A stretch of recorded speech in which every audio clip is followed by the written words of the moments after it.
News item from Westover, Maine Weekly Enterprise, August 19, 2002. Rains of stones reported. It was reliably reported by several persons that a rain of stones fell from a clear blue sky on Carlin Street in the town of Chamberlain on August 17th.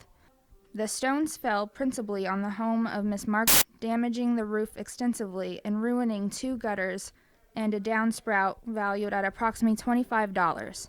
Mrs. White, a divorcee, lives with her 3-year-old daughter, Carrie. Miss could not be reached for a comment. From the Shadow Exploded. Documented facts and specific conclusions derived from the case of Carrie White by David R. Congress, Tulane University Press, 2017. Page 34.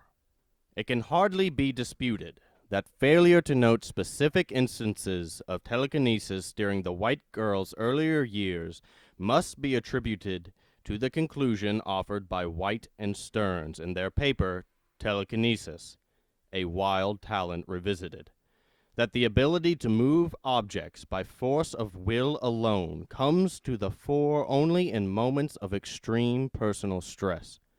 The talent is well hidden indeed. How else could it have remained submerged for centuries, with only the tip of the iceberg showing above a sea of quackery? We have only skimpy heresy evidence upon which to lay our foundation in this case. But even this is enough to indicate that a TK potential of immense magnitude existed within Carrie White.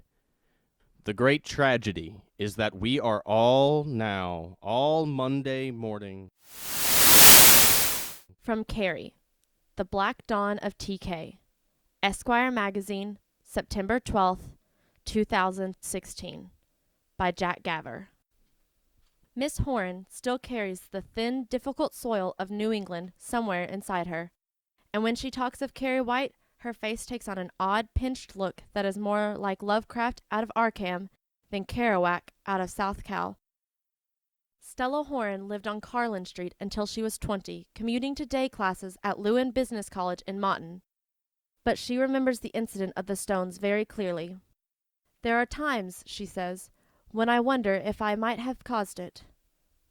Their backyard was next to ours, and Mrs. White had put in a hedge, but it hadn't grown out yet. She'd called my mother dozens of times about the show I was putting on in my backyard. Well, my bathing suit was perfectly decent, prudish by today's standards, but nothing but a plain old one-piece. Miss White used to go on and on about what a scandal it was for her baby. My mother, well, she tries to be polite, but her temper is so quick. I don't know what Margaret White said to finally push her over the edge. Called me the whore of Babylon, I suppose. But my mother told her our yard was our yard, and I'd go out and dance the hoochie-coochie buck naked if that was her pleasure and mine. She also told her that she was a dirty old woman with a can of worms for a mind. There was a lot more shouting, but that was the upshot of it. I wanted to stop sunbathing right then. I hate trouble. It upsets my stomach. But Mom, when she gets a case, she's a terror. She came home from Jordan Marsh with a little white bikini. Told me I might as well get all the sun I could. After all, she said, the privacy of our own backyard and all. I tried to argue with her, tell her I didn't want any more trouble. Didn't want to be a pawn in their back fence war. Didn't do a bit of good. Trying to stop my mom when she gets a bee in her hat is like trying to stop a Mack truck going downhill with no brakes. Actually, there was more to it. I was scared of the Whites. Real religious nuts are nothing to fool with. But there I was on Saturday afternoon, spread out on a blanket in the backyard, covered with suntan lotion, and listening to Top 40 on the radio. Mom hated that stuff, and usually she'd yell at least twice for me to turn it down before she went nuts. But that day, she turned it up twice herself.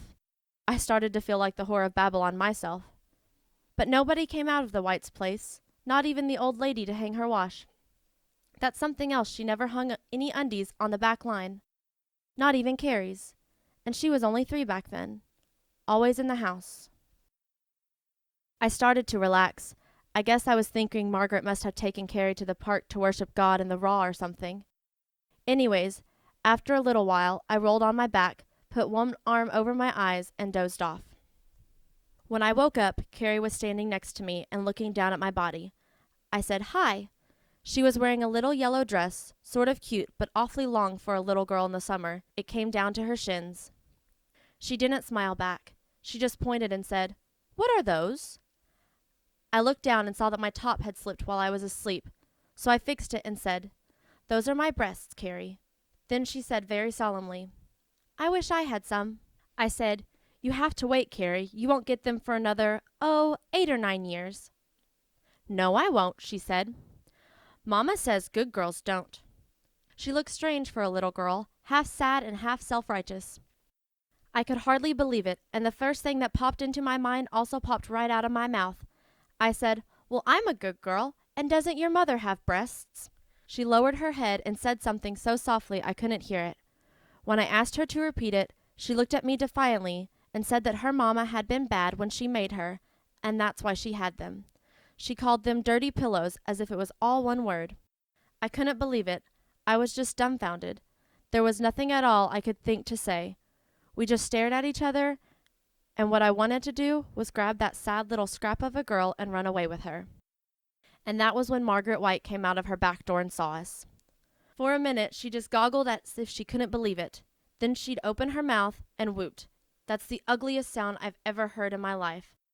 It was like the noise a bull alligator would make in a swamp. She just whooped. Rage. Complete, insane rage.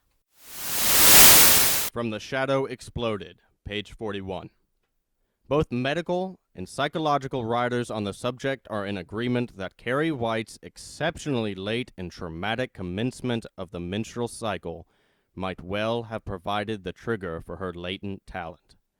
It seems incredible that, as late as 2016, Carrie knew nothing of the mature woman's monthly cycle.